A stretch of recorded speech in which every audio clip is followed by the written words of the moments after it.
Welcome back to my YouTube channel. If you guys are new to the channel, be sure to click that subscribe button. Also turn on post notifications. I would like to give a special thanks to South Dade Kia for giving me time with the 2023 Kia Niro SX here. If you guys are in the market for a Kia, be sure to check out South Dade Kia and ask for Cello. He will get you into a new or pre-owned vehicle. But let's talk about pricing here. For the Kia Niro, starting price is $32,490. This one stickers for $34,450. Let's talk about this all new Kia Niro SX here. Looking at the exterior styling here for the 2023 Kia Niro SX trim here, as you guys can see, I like the white exterior color with the gloss black trim. Let me know in the comment section what you guys think about the all new generation of Niro. I think it looks very futuristic. It reminds me of the Kia EV6, which, you know, that vehicle looks futuristic as well. As you guys can see here, looking at the new Kia logo on top of the hood, which is a nice finish. I like the aluminum like trim there. There's also aluminum trim through the front fascia here. As you guys can see, this is functional to keep the engine cool and whatnot. There's also LED fog lights here at the lower part of the bumper. There's also front parking sensors. Down here is for the driver's assistance tech and whatnot. Looking at these taillights here, they are a halogen projector headlight. Sadly, if you guys want full LEDs, you have to go for a different trim level. But it's nice that Kia does give you LED turn signals in daytime run light. That's an automatic one high beam function. Let me know in the comment section what you guys think about this all new generation of Niro. Looking at the side profile here, this has a 106.1 inch wheelbase with an overall length of 174 inches. So it's good proportions here in this segment. Looking at these tires and wheels here, I actually like this rim design here with the black pocket finish, also with the chrome finish. These are a 205/60 tire. They're wrapped in this 16-inch rim design. As you guys can see, more of that gloss black trim on the side panels. Looking at the mirror cap here, this has this LED side marker with this body colored mirror here. There's also these aerodynamic roof rails with this standard size sunroof. I'm not sure if you guys can get a full panoramic sunroof. I'm not sure if Kia offers that here on the Niro. But as you guys can see as well, this is right here. This area right here is functional so the air can kind of shoot around the vehicle and come out of this area right here. As you guys can see, I love the taillights here. They're a full LED combination, which is brake light here is going to be an LED. Down here is going to be the turn signal and reverse lights, which are incandescent bulb. There's also rear parking sensors. There's the HEV badge to signify that this is the hybrid model. There's the Kia name, which is spelled out here, which has this nice finish to it. There's the Niro name, which is spelled out. And looking down here, more aluminum painted trim on the rear bumper. Open up the cargo back here. This does have a power opening tailgate. Once it opens up, it reveals 22.8 cubic feet of space. Looking underneath the load floor here, Kia does give you a fix-a-flat kit instead of a temporary spare tire. And to let down the rear seats here, unfortunately there's no latch. You just have to reach over. Once you guys let down the rear seats here, that expands the cargo to 55.9 cubic feet of space. Sitting in the all-new 2023 Kia Niro SX, as you guys can see, this cabin does not disappoint. Kia is doing a fantastic job with their newest vehicles in their lineup. This is a 10.25-inch display screen here. It does support Apple CarPlay and Android Auto via the wire cable. There's no wireless function as of this filming. But reaching over here to shut the door of the Niro, and to start up the vehicle, the push button start is right next to the shifter. Once you guys do that, like I mentioned, my model is the hybrid model, so it just kind of roars to life, and it does tell you that it's ready to drive. Looking at the materials here on the door panel, is going to be a soft touch ejection molded plastic, 2-person memory seat. There's your window and lock controls here. Sadly, I cannot let down the windows because they just recently tint this vehicle, and the materials here are going to be nice and padded. It's kind of like this cloth like material. There's a good amount of storage and cup holder space in the door pocket. This also has the Harman Kardon sound system. There's the hood latch down there. Illumination switches here. Trunk release. There's your 12-volt battery reset, and your traction control is there. This is a manual tilt and telescoping wheel. It does offer a good amount of range and adjustability. The headlight and turn signal stock is there. Wind wiper stock is right there. Very thick rim. This is the same steering wheel that's off the Kia EV6. Your drive mode selector is down here, which shows you sport and eco. So there's only 2 different drive modes here. Your driver's assistance tech is here. This is where it's a new Kia logo on the airbag cover. Your volume controls are here. Paddle shifters for the 6-speed dual clutch, and you can customize this display to show your engine temperature, your driver's assistance tech, your idling mode and whatnot, or your battery state there. The materials on the dashboard are going to be a soft touch material, just like on the armrest. The visibility out of this vehicle is really good. You also have this low dash. Looking at the Apple CarPlay, like I mentioned, is a 10.25-inch display. It does take up the entire screen here. It looks very weird because of this large bezel piece here, which Kia probably would have made it just a little bit bigger, but it's just a small nitpick for me. There's your air vents here, your hazard button. And you can also control the climate just like on the EV6. You press this button right here. Now you can mess with the infotainment system. You press this button here, you can manipulate the dual climate control and whatnot. This also has 3-level heated and cooled seats. The cool seats blow very cold air. Putting the vehicle into reverse, it does reveal a backup camera, of course. There's trajectory with distance markers, and there's front and rear parking sensors. If you guys can hear really closely, let me open up the door here. It does have that futuristic sound to let pedestrians know that you're in reverse, because it is a hybrid. Putting it down here over to the left, there's a sport mode in the transmission. This does house the 6-speed dual clutch, which is kind of, you know, unique in the sense that Kia offers a 6-speed dual clutch for a hybrid system. Some other competitors offer a CVT. There's a heated steering wheel function, also an auto hold, electronic parking brake. You can access the camera via this button here. There's a lot of gloss black trim throughout this vehicle. So if you guys have OCD like myself, you will be constantly wiping down a lot of things in this vehicle. And there's your parking sensor there.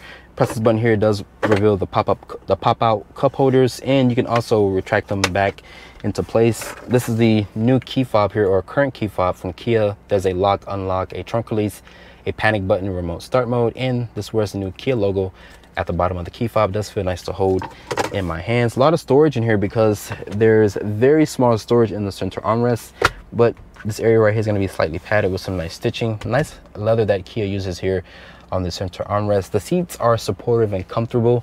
The headrest looks very futuristic. These look like the same seats that's out of the EV6. Nice leather that they use, or faux-like leather. And above me there's a standard size sunroof. I'm not sure if Kia uses a panoramic sunroof for the Niro's lineup. As you guys can see, also there's LED lights throughout the cabin. There's an SOS button. There's your Kia Connect button here. Also, you can open up the sunroof here, and there's this like LED script here. Looking at the glove compartment, it does offer a good amount of storage in there. Overall, the interior of the new Niro here does not disappoint, and this interior does look very futuristic. Opening up the back door of the Niro here, as you guys can see, the door opens very wide, and it does reveal some good space here in the back seat of this compact SUV. Looking at the door panel materials really quickly here, this does have this hard touch material with this gloss black trim, also with this aluminum painted door handle here. The switchgear does feel nice, high quality. There's this softly padded area here, and there's some storage space in the actual door pocket. But getting back here, this vehicle does have a good step in height, and Kia says this has 37.4 inches of rear legroom space, which is really good numbers here in this segment. There's also 2 map pockets back here for storage, and this, as you guys know, is a Kia, Genesis, and Hyundai features, which is this USB ports in the seat backs. You get them on the driver and passenger. There's also rear air vents here. And as you guys can see here, the floor back here is not flat, but you can fit 3 people across in comfort. The seats are very supportive and comfortable, but they do have this upright position here. And sadly, you cannot recline the seat, but you guys can fold the seats down to have a nice cargo space if you guys need the actual room. And above me, there's a standard size sunroof. I'm not sure if you can get a panoramic sunroof here on the Niro. And there's also LED lights back here, and there's this grab handle here. But overall, the back seat of the Niro does not feel cramped. It does offer some really nice features back here. Let's talk about the powertrain specs here for the Kia Niro. Open up the hood. This is Kia's corporate 1.6 liter 4-cylinder. This is also paired up with their hybrid system here. This powertrain makes 139 horsepower and 195 pound-feet of torque. It is paired with a 6-speed dual clutch transmission, which is very odd to hear that Kia offers a dual clutch for a hybrid, because some other competitors offer a CVT. But making our way over to the fuel door here, the Kia Niro. Open up the fuel door. This vehicle does give very impressive fuel economy here. As you guys can see, Kia says this gets 53 in the city, 54 on the highway, and 53 combined. In this vehicle, on a full tank of gas, Kia says this will get 588 miles of all range. So starting off in the 2023 Kia Niro SX here, I think this is my first time ever driving the Niro here on the channel. This vehicle has around 6.3 inches of ground clearance. You guys can hear that 1.6 liter direct injection 4-cylinder is on right now, and it will switch between electric mode and whatnot, so you guys can kind of like coast around. Like right now I'm coasting around in the parking lot and the engine is shut off, and it does display EV ready. So now I can just basically cruise along an all electric range here, which is just super smooth and very impressive. You can get the plug-in variant, a fully electric model if I'm not mistaken, or you guys can get this HEV, which is the hybrid model as well, if you guys don't want to, you know, be plugging in, or you guys don't want full electric. Right now, as you guys can hear, the cabin is quiet, but if I give it just a little bit of acceleration, the gas engine kicks right on. This has a 6-speed dual clutch as a transmission. Some other competitors do offer a CVT, so it's kind of, you know, different for Kia to offer the 6-speed dual clutch, but this vehicle does have a really good ride quality. I like the way the Niro drives, really good ride quality. The dash here is very low. I like this nice integrated display, very Mercedes-like in this interior. The materials are pretty decent materials in this car. You can change the function down here from climate control to the infotainment system here, just like on the Kia EV6. So if you guys have the EV6 and you want to get your daughter or your son a car and whatnot, the Niro is not going to disappoint, because it is just a smaller version, but you still have the option for gas if you guys don't want to go fully electric for your kids at the moment, or you can do a plug-in variant as well, if I'm not mistaken. There's also a wireless phone charger here for my iPhone 14 Pro Max, which fits, and it is charging it. It does display this orange indicator here once the phone is charging. There's 3-level heated and cool seats in this vehicle, which is really nice that Kia does equip this very well. And here in Miami, we don't have the best roads, but this vehicle does a good job of soaking up some of the bumps and whatnot. And right now, the engine is shut off. It's right now, and it's in electric mode. So once again, this vehicle is going to be a good car commuting around parking lots or through your neighborhood, and the gas engine kicked right back on again. But if I accelerate here, me personally, I think the dual clutch is paired really good with this 1.6 liter turbocharged engine here. This engine makes 139 horsepower and 195 pound-feet of torque, so it does offer adequate power. It's not a speed demon, but it will get you from point A to point B. And Kia says on a full tank of gas, this vehicle will get around between 510 to 588 miles of all range, which is impressive. It beats the Kia EV6, especially with fill-up times and whatnot. So if you guys are not committed to fully electric just yet, I think the Niro is a really good sized vehicle for your family, especially if you're a first-time parent. I think it's a good vehicle. It does offer good cubic feet of space in the trunk area, good legroom space. The materials back there are pretty decent as well. This vehicle drives really good, and you can feel what the front tires are doing. The steering feel does speak to you and whatnot. Put the vehicle into a sport mode here, foot to the floor. Now I can kind of feel the 6-speed getting a little bit confused here. It kind of took a second to downshift, maybe because I was in a higher gear and whatnot. But with the vehicle in the sport mode here, let's do some paddles here. It's a 4-cylinder, so keep that in mind. It had a nice pull there, but it is a dual clutch. Like I mentioned, it's very odd for Kia to offer a dual clutch for a hybrid, but it works. If it works, don't try to fix it. That's what I always say. With that being said, like I mentioned, other competitors do offer CVTs. CVTs are known for being very fuel efficient, good powertrains and whatnot, but us journalists don't like CVTs, personally speaking. But the dual clutch is paired good with this powertrain. It kind of did feel a little bit lethargic in a sense to downshift back there.